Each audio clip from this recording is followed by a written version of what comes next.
आप देख रहे हैं सौगंध टीवी, सौगंध वतन की।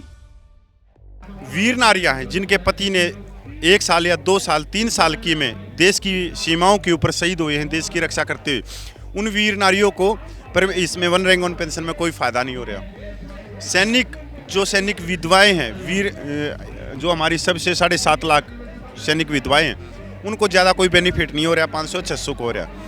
क्योंकि हमारा जो परसेंटेज है 97% कि हम 5 करोड़ वोट रखते हैं जो 140 सांसद सीटों को सीधा प्रोवाइड कर सकते हैं, पर आज तक हमारा पक्ष कभी गया ही नहीं। 75 सालों में हमारी कोई बात करने वाला था ही नहीं। एक राजनीतिक पार्टी दूसरे को भ्रष्टाचारी बताती है, दूसरे को दूसरा बताती है।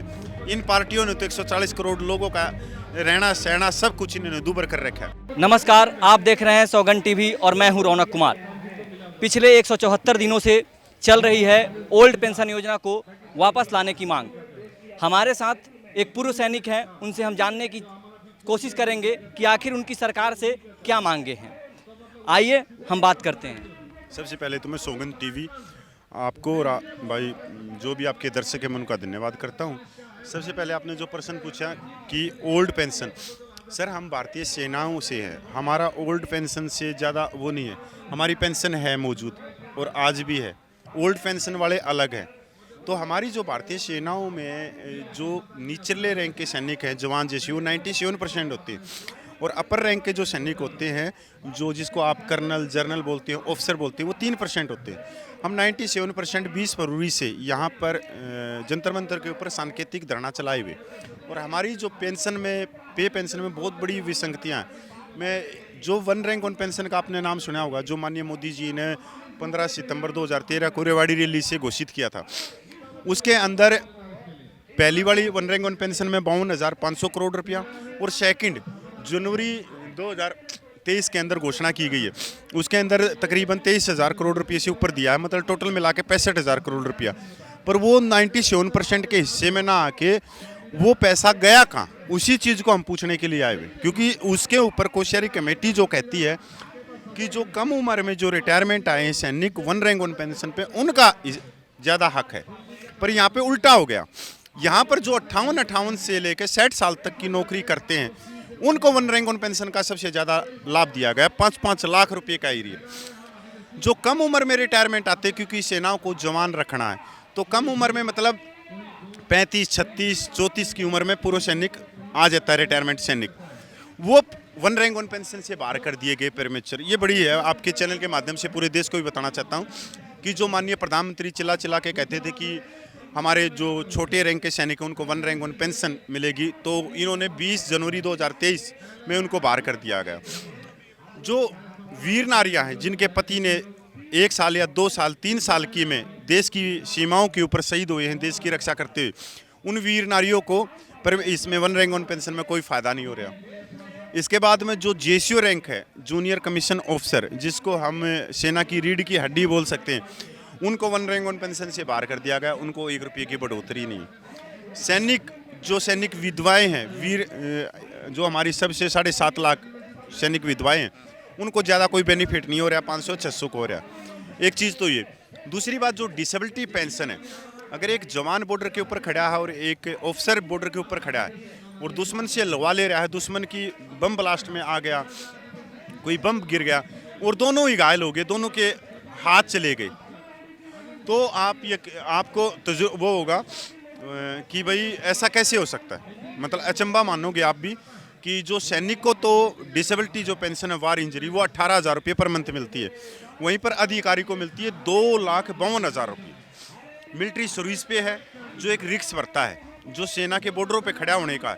या मैं उनके वेतन की बात नहीं कर रहा, जो अलाउंस है वो एक अधिकारी को 15,500 मिलता है, तो जवान को 5,200 रुपये मिलता है। ग्लेशियर के अलाउंस है, या जो 7 पे कमीशन है, 7 पे कमीशन का जो फार्मूला आया, वो जो निचले रैंक के सैनिक हैं उनको 2.81 से उनका वेतन गुणा किया गया, ऑफिसर के लिए 2.81 का किया गया। तो ये बहुत सारी विसंगतियां जिनके लिए हम माननीय सरकार से 3 रिटायर्ड जजों की कमेटी मांग कर रहे हैं। तो आपकी क्या सरकार की तरफ से कोई नुमाइंदा आपसे इस मसले पे बात करने तक अभी तक आया है? नहीं, अभी तक तो कोई नहीं आया। जैसे हमने तकरीबन 750 सांसदों को पूरे देश में मांग पत्र दिया था और अभी 70 भी चल रहा है। तो मैं कल परसों देख रहा था लोकसभा में कितने प्रश्न उठे हैं, राज्यसभा में कितने उठे हैं, तो 3000 से ज़्यादा प्रश्न उठे हैं।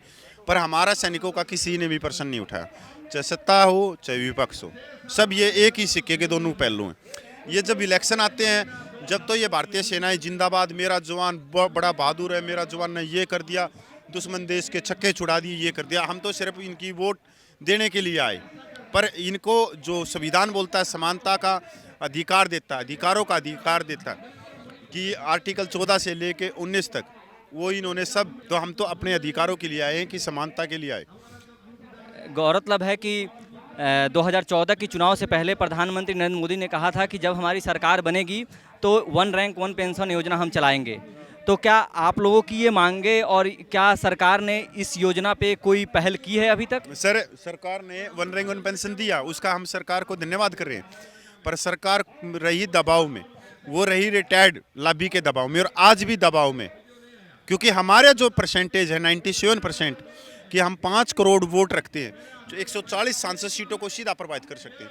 पर आज तक हमारा पक्ष कभी गया ही नहीं। 75 सालों में हमारी कोई बात करने वाला था ही नहीं, ना हमारे पास में मंच था, ना माइक था, ना कोई हमारे कोई प्रेजेंटेशन था कि हम सरकार के सामने अपनी बात रख सके। किसी तरह कैसे भी नहीं था।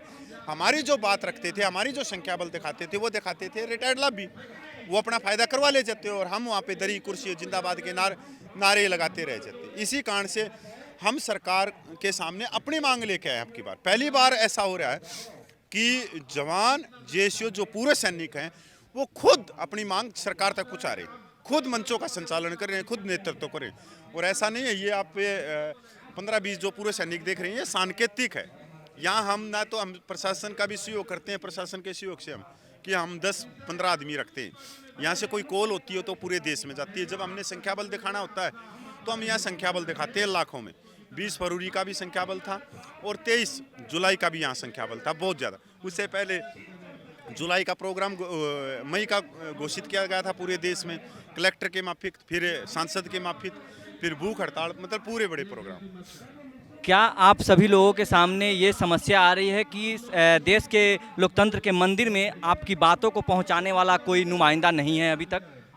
सर क्या बताएं, लोकतंत्र का जब हम देखते हैं तो मेरे को तो बड़ा दुख होता है कि लोकतंत्र के मंदिर में आम जनता की बात जानी चाहिए। कोई चुटकुला कह रहा है तो कोई शायरी कह रहा है, वहाँ पे हंसी टिटोली की जा रही है, एक दूसरे की बात ही नहीं खत्म होती। एक राजनीतिक पार्टी दूसरे को भ्रष्टाचारी बताती है, दूसरे को दूसरा बताती है। इन पार्टियों ने तो 140 करोड़ लोगों का रहना सहना सब कुछ इन्होंने दूबर कर रखा है, ना रोजगार ना और चीज़ें।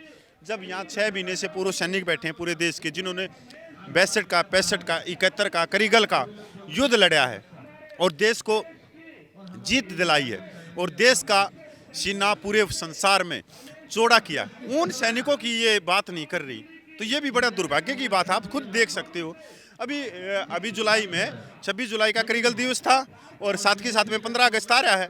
ये 15 अगस्त को झंडा फहराएंगे। हम तो सोचते हैं कि ये 15 अगस्त का झंडा ये हवा से फहर रहा है, नहीं, ये जो क्रांतिकारियों ने इस देश की आज़ादी के लिए जो सादत दी, उनकी सांसों से ये तिरंगा फहरता है।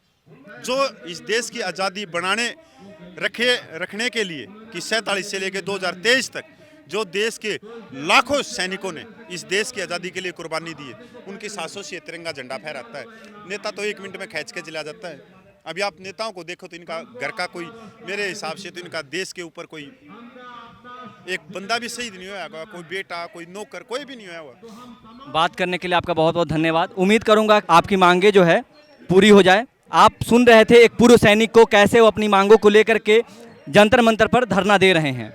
सरकार के नुमाइंदे या फिर विपक्ष के नुमाइंदे कोई भी इनकी बातों को सुनने के लिए तैयार नहीं है। कैमरामैन रोहित के साथ रौनक कुमार, सौगंध टीवी, जंतर मंतर। धन्यवाद।